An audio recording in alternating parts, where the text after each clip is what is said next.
What's going on, everybody? It's Rod with Pow Group. Welcome back on The Pursuit of Wealth, your home for MJ stocks, crypto assets, news, and interviews. Today is Friday. Happy Friday, May 9th. Hope you're well. I'm a little under the weather today, but we'll power through this as best I can. We have Organigram earnings coming up on Monday mornings. We're going to do an earnings prep video. If you're not familiar, we go over all the analyst estimates, and then we add them all up. We get an average and a consensus, and then we have the numbers to go off of leading into the report, and depending if they miss or beat, comes in flat, stock will react accordingly most of the time. I'm not putting too much weight behind earnings reports right now.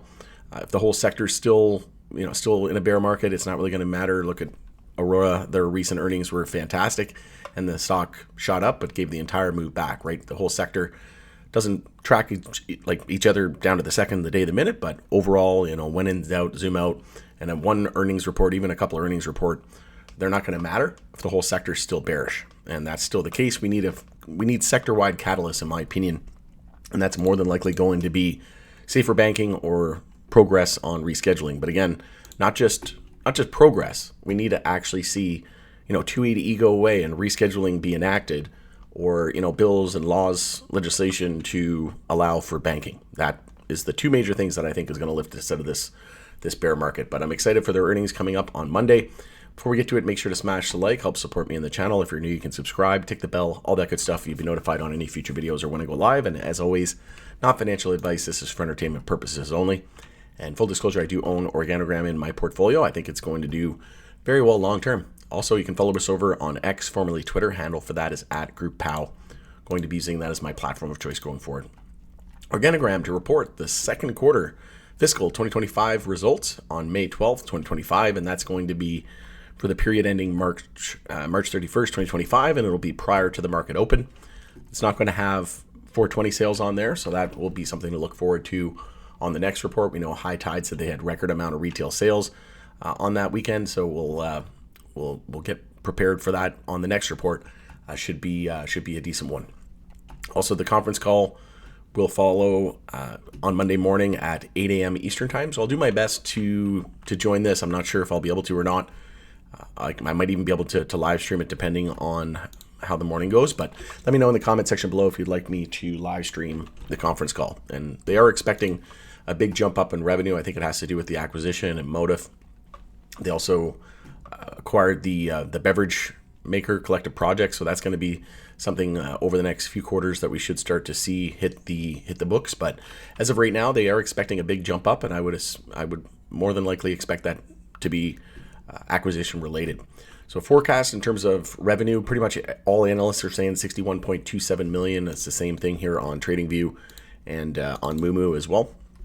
That was based on 4 analysts, so add them all up, and the EPS negative 0.036. So if we add all of those platforms up, the average is saying 61.27 million Canadian for revenue and negative 0.0374. So those will be the numbers leading into Monday. We'll watch if they have a huge beat. Stock might see a nice bump up. If we take a look at the technicals, it is pretty decent here in terms of technicals. We had a daily bull flag that confirmed.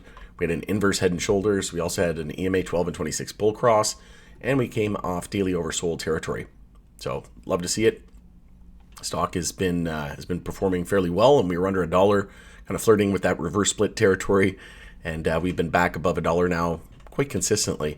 So if we can get over key resistance there, the most nearby resistance is $1.20, and then if we take our measured move of that bull flag there on the daily, it's $1.32, and then the inverse head and shoulders target from the head to the neckline there is saying we could be targeting about $1.56. So we did hit $1.20. So in terms of percentages, first target, we're about 10% away from that daily bull flag. So I'm thinking we could see a pretty favorable positive reaction to earnings on Monday. The S&P 500, the rest of the market has also been heating up in a big way. We're starting to see that market expansion and breadth open up, and greed re-enter the market. But closing at the high of the day on Friday as well is looking good. So again, we'll see what they can come in with. If they come in with a big beat, then yeah, we might. And if we can get some tailwinds from the broader market, obviously that's going to be better for OGI bulls. But overall, looking pretty good. If we zoom out here to the weekly time frame, we did confirm a weekly uptrend as well. So we have our low, high, higher low, and higher high. And we closed at the high of the week as well. So this is looking pretty good for continuation leading into Monday. Monthly time frame, we're just starting the monthly bounce as well. So we had the high of last month at $1.20. And yeah, we're right on that resistance at the moment. And then after that, we have no monthly resistance all the way up to 208. But EMA 12 is right there at 143. So we'll see if we can get that continuation into Monday, and it's all depending on earnings. We also had a stochastic and a MACD bull cross on the weekly time frame. We got back above the 10-week moving average. We've now closed 3 candles above that. And generally, that's a big step in like massive momentum shifting.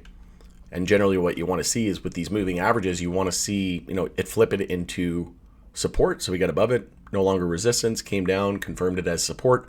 And now we've got 3 candle closes above that. So generally, rule of thumb is you want, three, the third time's a charm, so to speak. And you want at least 3, you want 3, but preferably, you want at least 2, but preferably 3 candle closes over these moving averages to be confident that you're switching it from resistance into support and vice versa, right? If you were to see 3 candle closes below, well, then that would be giving us reassurance that it's more than likely flipping it into resistance.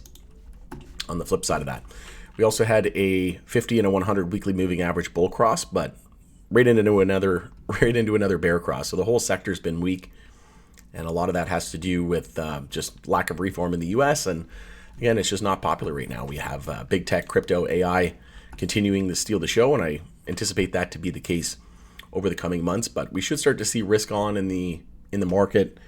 Trump himself said it's time to buy stocks, and the U.S. economy is going to boom like never before, and the stock market's going to skyrocket. So we'll see what happens. But I'm very bullish here on the overall broader market leading in to the summer. We could see a pretty big rally and then maybe a little bit of a summer lull, which is typical, right? Sell in May, go away. But I do think that we're going to see a lot of market risk on appetite come back to the market here over the next couple of months. In terms of the daily time frame, we did get above the 50-day, and then it's been acting as resistance. We could see a golden cross. It's going to be a while, more than likely a month or two, before we see that happen. But we do have the 100 moving average there at $1.28 and the 200 at $1.50. So you have a lot of resistance in that 130 to 150 area. And that's not a coincidence that we have these daily bull flag continuations and inverse head and shoulders, bullish reversal pattern, all saying the same thing around that $1.30 to $1.50 area.